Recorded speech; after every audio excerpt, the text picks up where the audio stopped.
Today on the Christian Nerds Unite podcast, I'm going to give you my review of The Suicide Squad and my first impression of the new Hawkeye trailer. And we'll get to all of that right after this. Want to learn about disciple-making movement methods and receive coaching to help you start one in your neighborhood?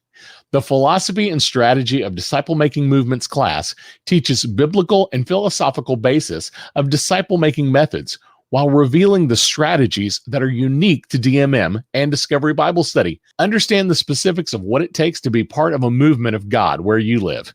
To learn more, go to christiannerdsunite.com/CDM. That's christiannerdsunite.com/CDM. Space is limited and not all that apply can be accepted, so apply now. Classes start September 16th. Now, back to the show.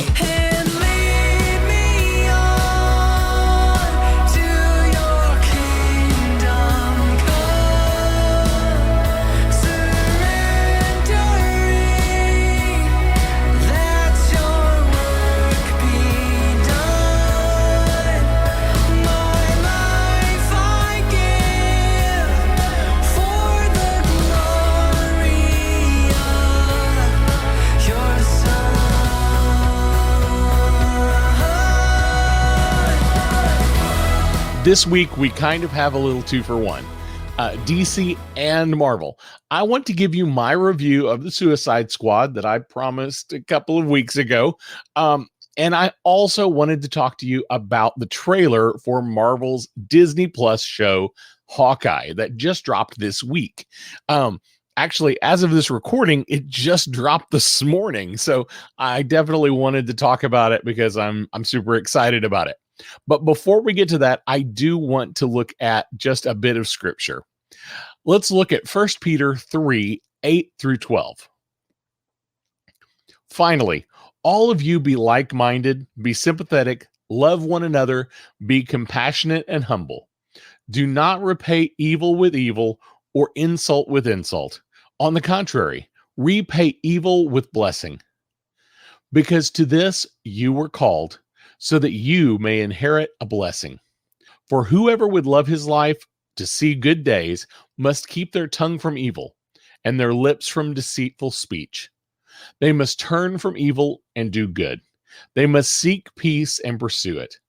For the eyes of the Lord are on the righteous, and his ears are attentive to their prayer. But the face of the Lord is against those who do evil. Now, today's show has a lot to say about turning from evil to good, or at least doing it for a little while. In the Suicide Squad, we see a lot of villains choose to do good and doing what is right in the end and becoming heroes of sorts, if only for a little while. And in Hawkeye, we see one of the good guys, Clint Barton's somewhat evil past, if you call viciously killing bad guys in his Ronin persona evil, coming back to haunt him. Either way, this passage makes it clear that we must turn from evil and do good. And I just want to challenge you to do good wherever you can find good to do. And as verse 11 says, seek peace and pursue it. Even in the comment section of the Christian Nerds Unite Facebook page, if you know what I mean. Well, say what, let's get right down to it. Let's start with The Suicide Squad. This is for sure one of those movies that I watched so that maybe you don't have to, but I'll clarify that in a few moments. Let's start with some general info.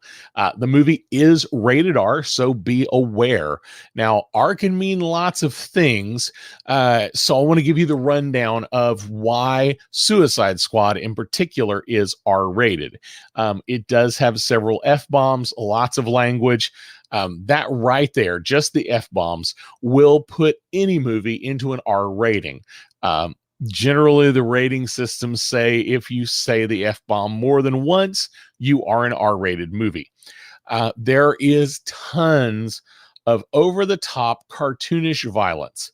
It's way over the top. Gore appears on screen, but it's like I said, it's very cartoonish gore. It is definitely gross. There's lots of it, a lot more than I was expecting. I expected some, but it really goes there. I think the sheer volume of these and that it's so explicitly on screen, it's shown, would have put this movie into an R rating, even without the language.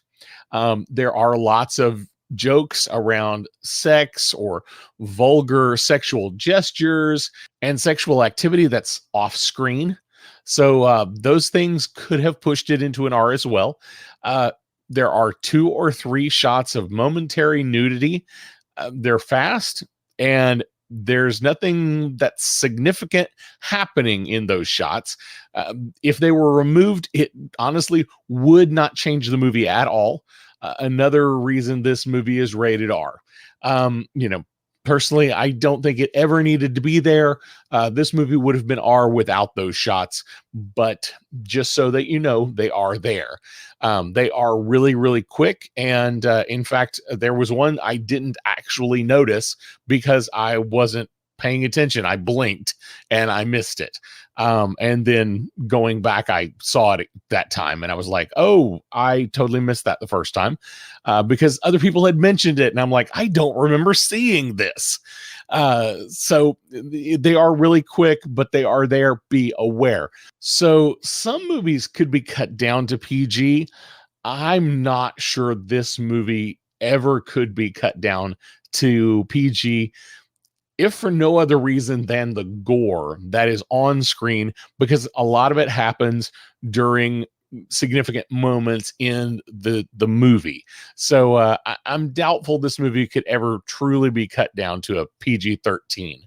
Opening weekend box office was $26 million, and domestic total so far is about $54 million. Now that's up against a $185 million budget. So it's not done so well, but in post-COVID terms, for an R-rated movie, it's actually considered a success. So that's kind of where we are right now in the way movies are. If you're not familiar with the Suicide Squad, it is a team of villains. They're all already in prison. They're sent on very dangerous missions, hence the Suicide Squad, that they're not expected to come back from. And they're sent by a kind of pseudo-governmental agency. And if they act up during the mission, they will be killed using an implant that basically blows their head off. Each member is chosen for their own special skills, or at least that's the idea.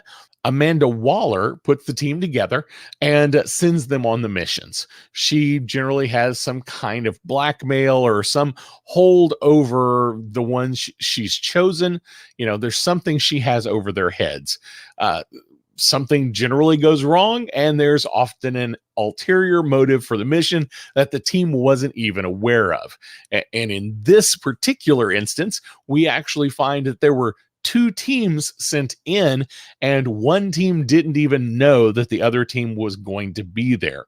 One team was specifically designed to be a distraction so that the other team could land on the island and take care of business. Now, I'm not going to go into the whole story, but here's my basic review. It was a fun movie. It really is a fun movie. Much better story-wise than the first Suicide Squad film. It fits much better with the actual comics. It feels more like what the comics presented to us. If gore or language or any nudity is a problem for you, then this would be a movie I would say just avoid. I would not recommend this movie for children of any age for those reasons.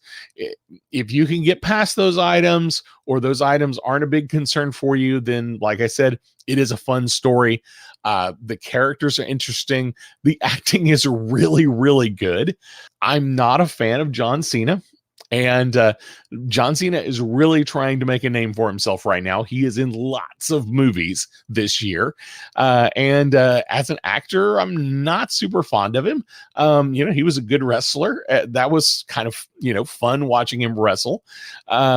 He was kind of after my time of watching wrestling, but I've seen him in action. He does well and he presents well when he has the mic. But as Peacemaker, he's not bad. Now, what I mean by that, I'm not saying he's a good actor. I'm saying that this particular part fits his acting skills very well. So he plays a really good Peacemaker. I think it's a good fit for him. And just so you know, there is a Peacemaker show that will be on HBO Max. We don't know exactly when that's going to be produced, but I understand that it has started shooting, so we'll have to keep an eye on that. My guess is, from watching the Suicide Squad, that it will have very similar tone and feel. Peacemaker will be vulgar and inappropriate, so just be aware. Idris Elba is Bloodsport in this movie. He was absolutely great. Idris Elba has been a fantastic actor in everything I've seen him in. I didn't miss Will Smith at all. Having Idris Elba as Bloodsport was a great choice. Since we didn't have Deadshot for Will Smith, they're very similar characters. So we get the same basic idea. They both had a daughter that Amanda Waller is kind of holding over their heads in some way, shape, or form. So we kind of have the same character, but honestly, I think Idris Elba did better as Bloodsport than Will Smith did as Deadshot. The movie was very much an ensemble cast, and that is something that I think was super important to this particular film. The previous film, it felt more like a Will Smith movie as Deadshot and a Margot Robbie movie as Harley Quinn. Two separate movies that they tried to smash together, and it just didn't work. It was too choppy. There was too many storylines. We had the Joker in there, and he was fine, but he didn't need to be there, and it didn't make sense for why he was there. He was just there so that Margot Robbie had more of a story. It was very confusing. This felt more like an ensemble cast. The new movie is much more cohesive. It makes much more sense, although Harley Quinn does kind of get her own little story arc, and we do have the rest of the team having their story arc, but the two story arcs blend so much better. They don't feel like they're fighting each other for attention. One feels like it is building off of the other. Obviously, lots of characters die early in this film. If you've heard me talk about this on any other shows, you will hear that I said, I expect the majority of these people to die within the first 5 minutes of the film. I was not wrong this time. Now, I was wrong about who died. My prediction was that Polka Dot Man would not make it through the first 5 minutes of the film. I was wrong about that. And not to give you spoilers, but by the end of the movie, I was definitely rooting for Polka Dot Man. I actually really, really liked his character. It was super fun. He was definitely one of the unexpected breakout characters of the film. Along with King Shark, who is a fully CGI character, voiced by Sly Stallone. And, if you didn't know that it was Sylvester Stallone voicing King Shark, you might not have recognized it because he doesn't have a lot of lines. And it's super processed, but King Shark is a really fun character throughout the film. He's a great bit of comic relief along with Polka Dot Man. But I would say Polka Dot Man was more of a superhero in the film than most of the other characters, actually. There were a couple of plot twists. They were kind of telegraphed, but they were still fun to see play out. Uh, there were things I was expecting. Early on, there was this bit about, Amanda Waller is explaining why Bloodshot is a good option for the Suicide Squad. And then she immediately tells him why Peacemaker is a good fit for the squad. And he makes the comment, he does exactly what I do. Why does he need to be on the team? So that's going to play into the storyline later on, and it absolutely did. And I'm not, like I said, I'm not going to go into all of it. I'm not going to give you spoilers today for the majority of the film, but that was a fun little bit. It was a plot twist that we saw coming way early in the film. Just weren't quite sure how it was going to play out. Now, if you're looking for amazing filmmaking, amazing storytelling, deep dives into character development and emotion, this is probably not the movie for you. There are some moments. There is some character development. There are some touching things that happen during the movie or memories that happened in the movie that are really great moments. But this is not an art film. This is what I call a popcorn movie. It's enjoyable, and even if you're not really fully engaged, like I wasn't the first time I watched it, it was still enjoyable. You'll be able to pick right back up where you left off if you missed 2 or 3 minutes of the film. Just keep in mind, it is not for everyone, and I would not recommend this movie for most viewers. So when I say I watched it so that you don't have to, it's all about the gore and vulgar humor. If that is for you, this may be a movie for you. If that is not for you, then I watched this so that you don't have to. Now, let's talk about Hawkeye. This was a surprise to me. I was not planning on talking about Hawkeye today. I was only planning on talking about the Suicide Squad. But Hawkeye did drop the brand new trailer, and it just looked so good. I couldn't not talk about it. I couldn't wait another week. So Marvel dropped the first trailer of the new Disney Plus show Hawkeye today. Yesterday, if you're listening to this on release day. But for me, it was today.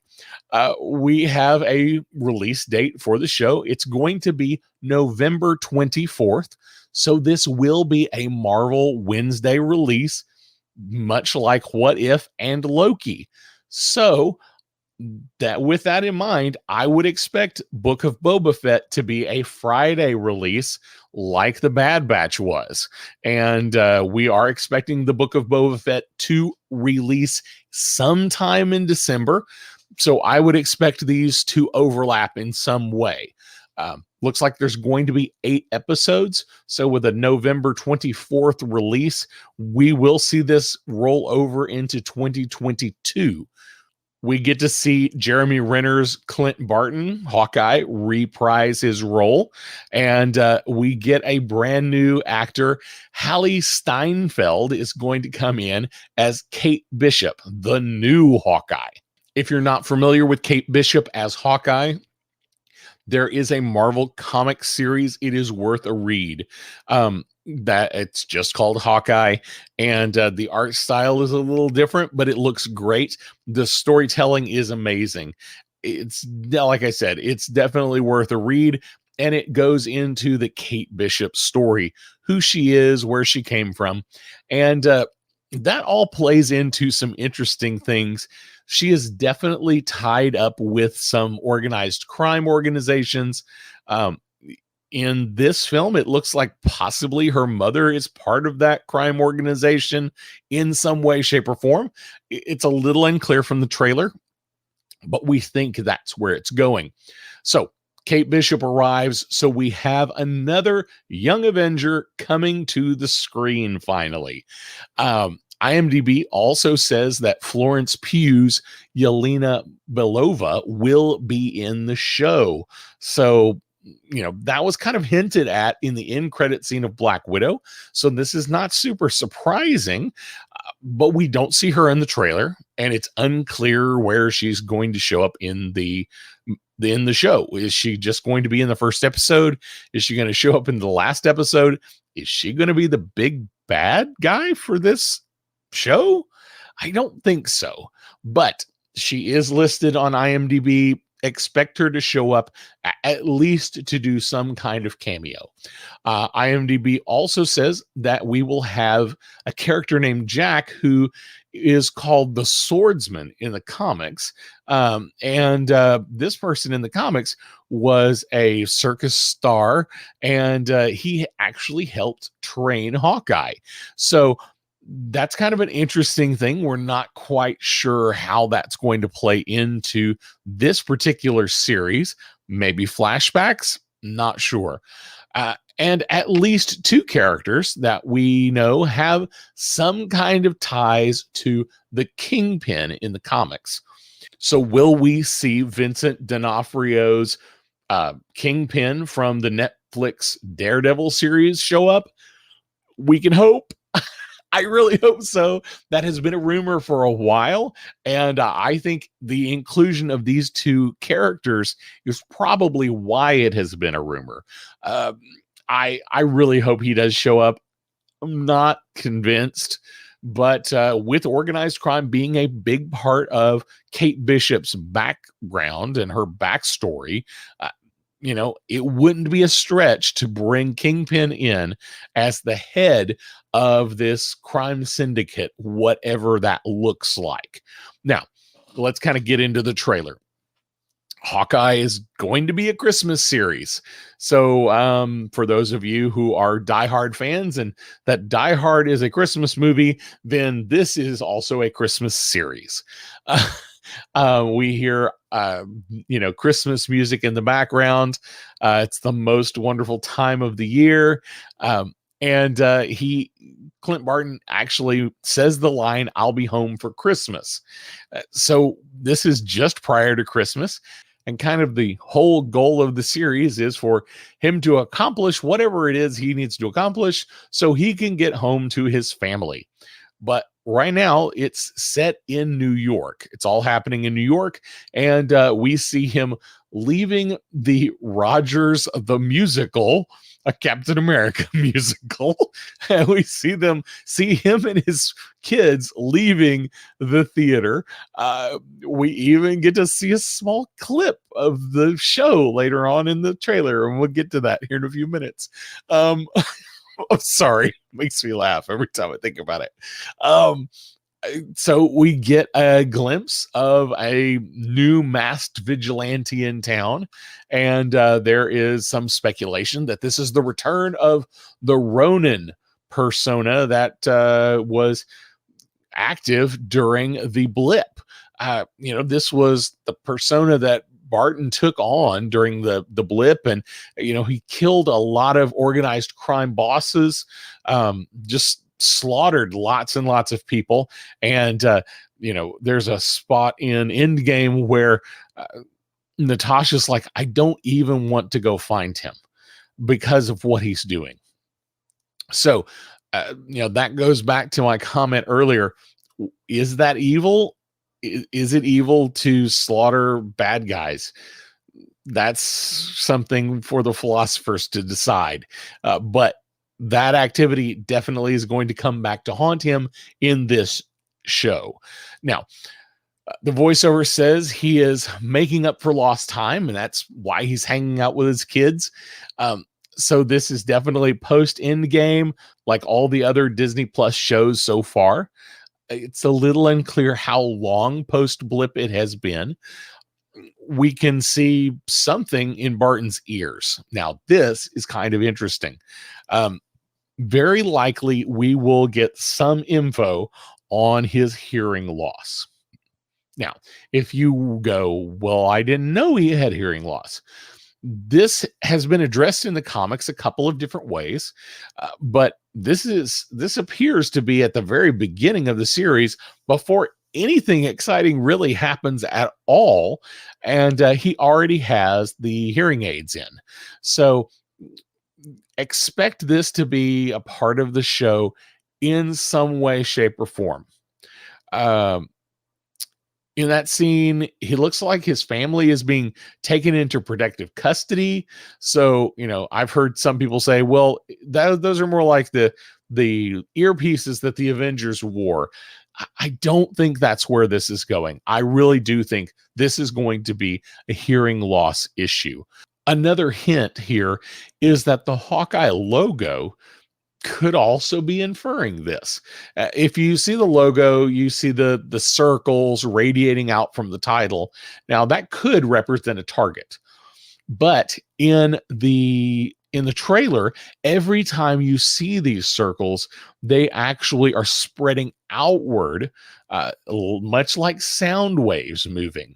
So I think this is actually going to play a much bigger part in the show than the trailer is hinting at.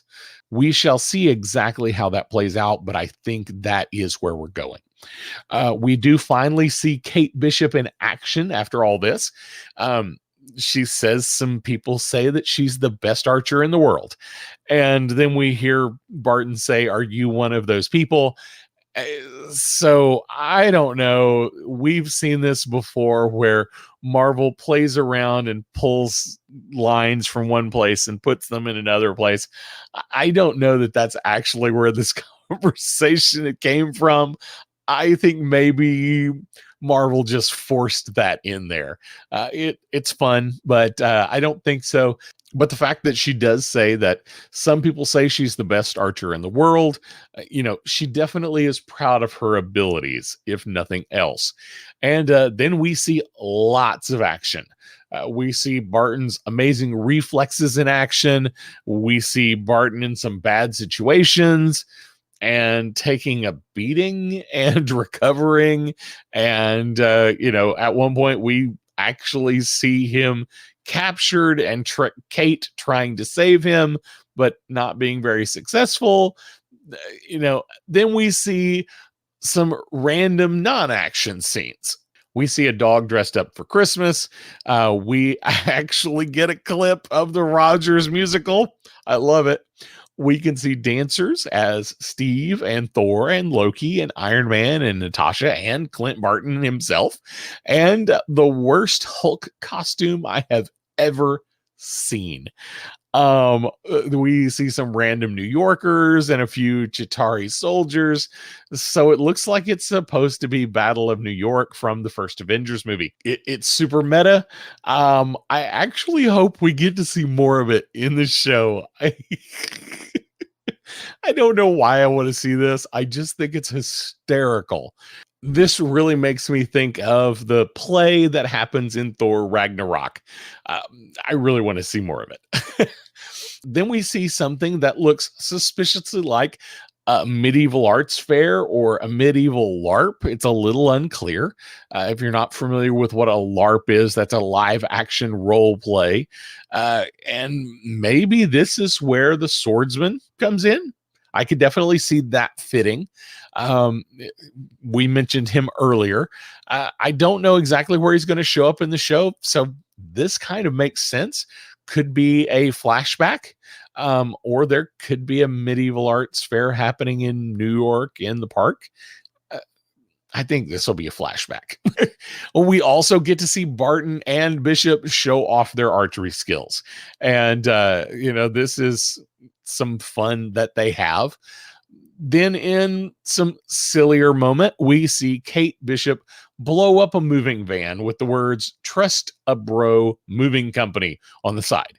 Now, why is that significant? Well, because the expectation is that the big bad guys in this show are going to be the Tracksuit Mafia. What a name. They come into play in the Marvel Comics series called Hawkeye. They are notorious for saying the word bro all the time. So the Trusted Bro Moving Company, having the mob working as a moving company, it just, you can't, it just writes itself. This just all fits together.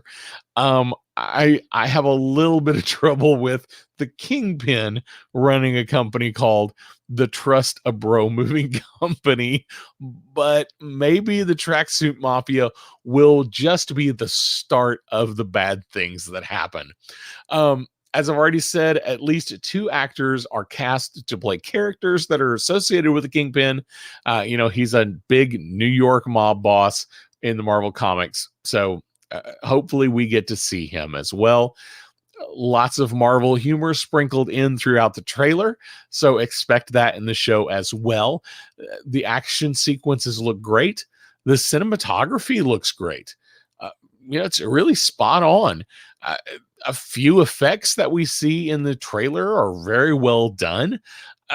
I expect this is going to be a super solid show, and I'm actually looking forward to it much more than I had. I always thought it could be good. I just wasn't sure where it would go. Seeing this trailer, I really, really want to see this now. Now, here's the thing. I'm not sure where this show is taking us. WandaVision took us to Doctor Strange and the Multiverse of Madness. That was, that's pretty plain to see. WandaVision is playing with space and time and messing things up. Doctor Strange is going to have to deal with that. Falcon and the Winter Soldier was wrapping up the who really gets the shield from Endgame, and is going to lead us into the next Captain America, which is eventually, hopefully, going to lead us into the next Avengers and, who's going to lead the team. Those 2 shows have pretty clear-cut directions they came from and where they're taking us. With Hawkeye, other than trying to tie together a post-credit scene from Black Widow, and the fact that Kate Bishop is a prime candidate for the Young Avengers, which is not yet slated, is not yet announced at all. I don't know where this is taking us. All the other shows have pointed to something that's already been announced. This one, I'm not sure where it could be going. Unless we're going to, for sure, start announcing the Young Avengers soon. And what's a Young Avengers look like? My guess, if we do Young Avengers, it will be a Disney Plus Marvel show. I don't think we're going to see a Young Avengers movie. I could be wrong, but with the number of actors they would need to make that happen, and the way they have slowly been introducing these characters, I think if they're going to do it, it's going to be on Disney Plus. It's going to be an 8-episode miniseries like many of the other shows. But like I said, it hasn't been announced. There's really not even been a hint of it. It's just people like me keep saying, well, there's one more person for the Young Avengers. When are you going to announce it? Now, that being said, Disney could be announcing new movies and Disney Plus shows sometime in December. They did that a couple of years ago, and they did that during an investor day in December. The investor day is already over for this year, and there were announcements made. Nothing about Young Avengers. So it's unclear where we're going with this. I really, really hope the show is good. It looks really good. I think the story could be compelling. Clint Barton passing off the torch to Kate Bishop is a great story. It's unclear to me why they have any connection right now. They just meet. They're both good archers, but where is the emotional connection? Why is he invested in training her? Why is he invested in passing off the mantle? I don't know yet. And then the big question is, what is this show supposed to do for us in the Marvel Cinematic Universe? Where does it take us next? And that, I think, is the big question that is unanswered as of yet. Well, that's all I have for us today. Don't forget to like, subscribe, follow, just click all those buttons down below.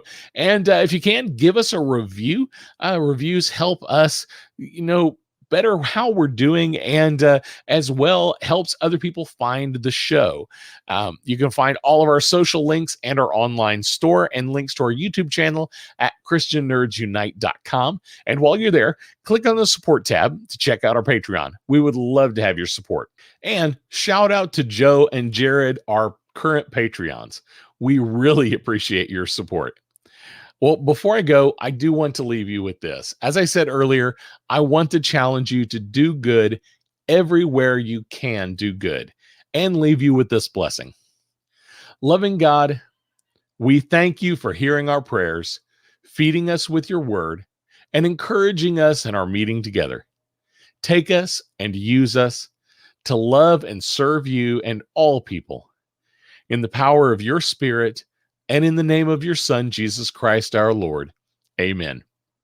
We'll see you next week. Blessings.